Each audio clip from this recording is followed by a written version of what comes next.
बातमीचे प्रायोजक आहेत Iqbal fashion, बेगमपेठ market, Solapur. सोलापुरात मतदान चोरी विरोधात काँग्रेसने मशाल रॅली काढत मतदार चोर खुर्ची सोड अशा घोषणांनी परिसर दणाणून सोडला होता. काँग्रेस पक्षातर्फे सोलापुरात ही मशाल रॅली काढण्यात आली. या रॅलीचे नेतृत्व खासदार प्रणिती शिंदे यांनी केले. त्यांनी भाजप सरकारवर जोरदार टीका केली. लेकर रहेंगे सारे बोलो और छोरों से, अमित शाह से, मोदी से, बीजेपी राहुल गांधी संघर्ष करो, हम तुम्हारे साथ हैं। राहुल गांधी संघर्ष करो, हम तुम्हारे साथ हैं। संघर्ष करो, हम तुम्हारे साथ हैं। संघर्ष करो, हम तुम्हारे साथ हैं। गली गली में शोर है, मोदी सरकार चोर है।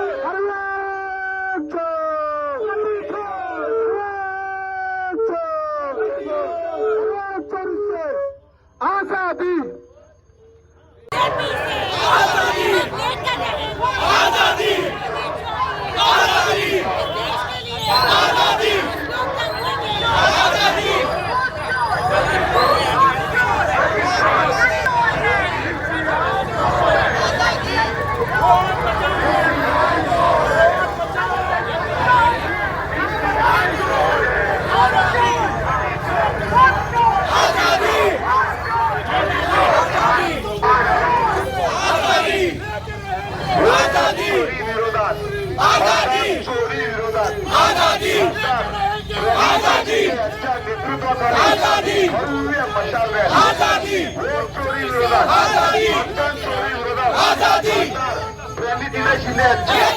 सोलापूर शहर व जिल्हा काँग्रेस मशाल रॅली.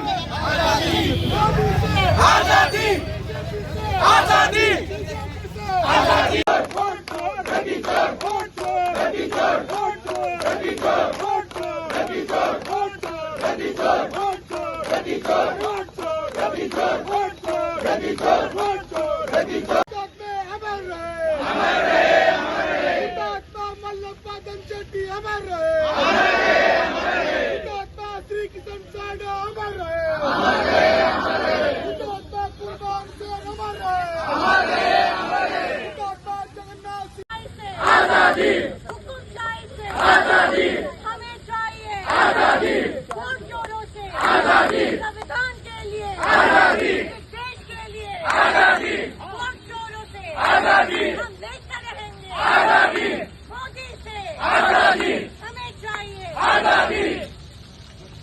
लड़ाते गोरों से हम लड़ेंगे चोरों से, लड़ाते गोरों से हम लड़ेंगे चोरों से, हम लड़ेंगे वोट चोरों से. आज आपण या देशाच्या स्वातंत्र्याची दुसरी लढाई लढायला चाललोय. कारण आज आपल्या लोकशाहीला एवढा मोठा खतरा निर्माण झालाय. जो अधिकार एका गरीब व्यक्तीपासून एका श्रीमंत व्यक्तीपर्यंत असतो, तो मताचा अधिकार पण चोरला जातो.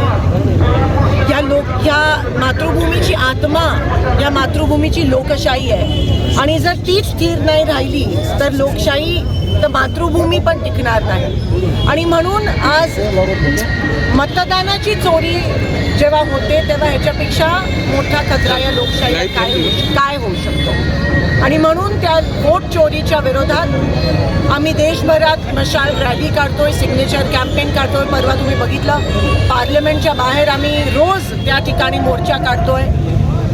इंडिया अलायन्सच्या 300 खासदारांना त्या ठिकाणी अटक केली गेली. हा विषय फक्त पक्षाचा नाही आहे, हा विषय फक्त विरोधी पक्षाचा नाही, हा विषय सगळ्यांचा आहे. लोकशाहीमध्ये सहभागी होण्यासाठी आपल्या सगळ्यांकडे एकच यंत्र आहे आणि ते म्हणजे मतदान. आणि तो पण हक्क, आणि ते पण चोरलं गेलं तर आपल्याकडे राहणार काय, या देशाकडे राहणार नाही. आणि म्हणून मी म्हणते, ही स्वातंत्र्याची दुसरी लढाई आपण लढतोय.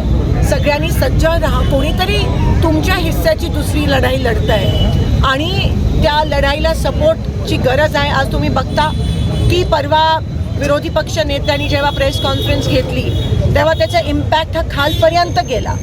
आणि एवढी मोठी चळवळ या देशात खूप वर्षानंतर निर्माण झाली आहे. आणि त्यामध्ये लोकांमध्ये, त्यासाठी लोकांमधून खूप समर्थन आणि सपोर्ट मिळतोय. आणि त्याच अनुषंगाने आज आम्ही मशाल रॅली काढली आज 15 ऑगस्ट निमित्त. मी सगळ्यांना विनंती करू इच्छित आहे की ही लढाई लढायला आता तयार व्हा.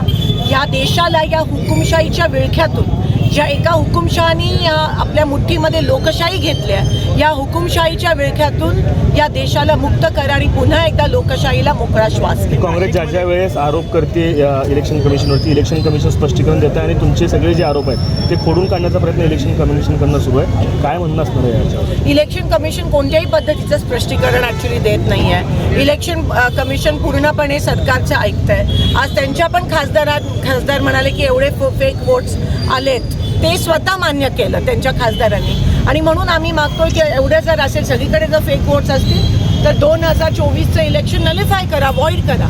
पण ते करायला तयार नाही आहेत. आणि सगळीकडे तुम्हाला दिसून येतं एवढ्या मोठ्या प्रमाणात, म्हणजे काही जणांचे ॲड्रेस XYZ आहेत, काही जणांचं वय 124 आहे, काही जण एका घरातले 80 लोक त्या ठिकाणी मतं आहेत. तर असं सगळं असताना EC आम्हाला रोल्स पण देत नाही, इलेक्टोरल रोल्स देत नाही आहेत. जे डॉक्युमेंट्स दिले ते स्कॅन प्रूफ आहे. म्हणजे तुम्ही एवढं ते चोरी लपवायचा प्रयत्न करताय आणि एवढ्या मोठ्या प्रमाणात चोरी करतायत. आता त्यांचं दूधचं दूध पाणी का पाणी आमच्या नेत्यांनी त्या ठिकाणी केलं आहे. आणि आज शेवटचा माणूस पण या देशामधला जो आहे त्यांच्या विरोधात बोलायला लागला आहे. आणि ह्या मूव्हमेंटला, वोट चोरीच्या विरोधात जी मूव्हमेंट आहे त्याला एवढा प्रचंड सपोर्ट मिळाला. आपल्या या आंदोलनामुळे बिहारमध्ये 65 लाख मतदारांची नावं आहेत ती वगळण्यात आलेली होती. मात्र सुप्रीम कोर्टाने आता आदेश दिलेले आहेत की पुन्हा एकदा वेबसाईटवरती प्रकाशित करा. कुठेतरी आपण जे आंदोलन केलेलं आहे इंडिया आघाडीने, त्याचा हा परिणाम आहे का? नक्कीच SIRसाठीच आम्ही एवढे दिवस प्रोटेस्ट करतोय की SIR वापस लो. आणि त्याच पद्धतीत सुप्रीम कोर्टाने निर्णय दिला आहे. आम्ही ग्राउंड लेवलला बिहारमध्ये पण आता वोट तिकडे मतदान आहे काही महिन्यात, तर आम्ही सगळ्यांना सांगतो की वोटर यादी तपासा. आणि महाराष्ट्रात देखील आम्ही ती प्रक्रिया सुरू केली आहे. आता ग्रामपंचायत आणि महानगरपालिकेचं मतदान येणार आहे. प्रत्येक यादी तपासून, जे आपण नेहमी बघायचो पण आता बारकाईने बघणार आहोत. आणि तुम्हाला दिसून येईल की हे लोक किती खालच्या पातळीला जाऊन हे काम करत आहेत. त्याकरता आपण बलिदान चौकामध्ये उभा आहोत, तिथं शंकर शिवदारे शहीद झाले. मात्र आज पालकमंत्र्यांनी भाषण करताना शंकर शिवदारेंचं नाव चुकवलं आणि शंकर जाधव असा उल्लेख केला. तर दुसरे कुर्बान हुसेन यांचं नावच घेणं त्यांनी विसरलेले आहे. काय म्हणणं असणार या सगळ्या संदर्भात? मला माहीत नाही त्यांच्याकडून ही एवढी मोठी घोडचूक कशी होऊ शकते.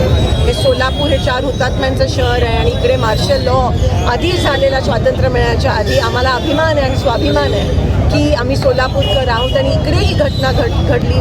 आज बलिदान चौकच्या पासून आमची मशाल रॅली या ठिकाणी सुरू होते आणि पालकमंत्र्यांकडून ही चूक, मला असं वाटतं त्यांच्यासाठी इतिहास हा फक्त 2014 पासूनच सुरू झाला.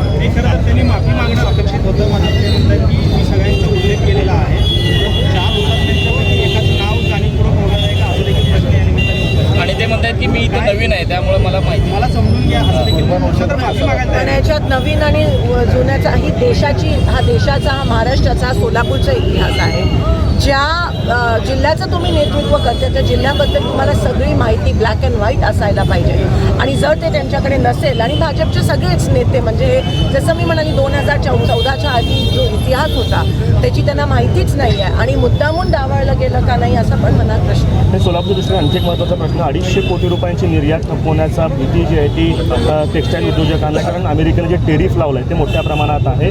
आपण काही मागणी करणार आहात का? आम्ही करतोय, आम्ही पार्लमेंटमध्ये पण करतोय की अमेरिका वारंवार पहिले 25 मग 25 आता 50% टॅरिफ आहे. एवढं कमकुवत आपलं देश ग्लोबली कधीच झालं नव्हतं आणि ह्याच्यासाठी कारणीभूत हे सरकार आहे आणि या देशाचे पंतप्रधान आहेत की ट्रम्प सारखं ट्विट करून धमक्या देशाला, आपल्या देशाला धमक्या कधीच मिळाल्या नव्हत्या. म्हणजे त्यांना काय वाटतं की आपल्यावर ते बॉसिंग करू शकतात आणि आपली लोक, आपल्या देशाची जी हुकूमत आहे किंवा पंतप्रधान आहे ते काही बोलत पण नाही आहेत त्याच्या विरोधात. आज ट्रम्प आणि रशियाचे राष्ट्रपती भेटत आहेत आणि आपण आज स्वातंत्र्य दिवस साजरा करतोय.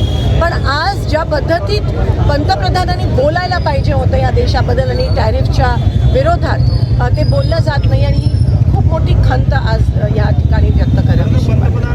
आपली फॉरेन पॉलिसी पूर्णपणे फेल झाली. तुम्हाला पाहिजे एक उत्तम विवाह कलेक्शनचा अनुभव? सोलापूरमध्ये एकाच ठिकाणी सर्व काही मिळायला हवंय? आमच्या इक्बाल फॅशन मध्ये मिळतंय तुमच्या विवाहासाठी सर्व काही. लेहंगा, साडी, मटेरियल, रेडीमेड, आणि मुलांसाठी स्पेशल पेअर. प्रत्येक गोष्टीत दिली आहे खास सजावट, आकर्षक डिझाईन्स आणि दर्जा. आश्चर्यकारक डिझाईन्स आणि कस्टमायझेशन सह तुमच्या लग्नाचा दिवस खास बनवा. आणि हो, आमचं मोठं कलेक्शन तुमच्या सर्व गरजा पूर्ण करेल. आकर्षक रंग आणि स्टायलिश डिझाईन्स फक्त इक्बाल फॅशन मध्ये. इक्बाल फॅशन सोलापूरचं अग्रगण्य विवाहासाठीच्या कलेक्शनसाठी आणि तुमच्या सुंदर दिवशी आणा इक्बाल फॅशनचा स्पर्श. मग आताच भेट द्या इक्बाल फॅशनला. आमचा पत्ता बेगमपेठ मार्केट, सोलापूर.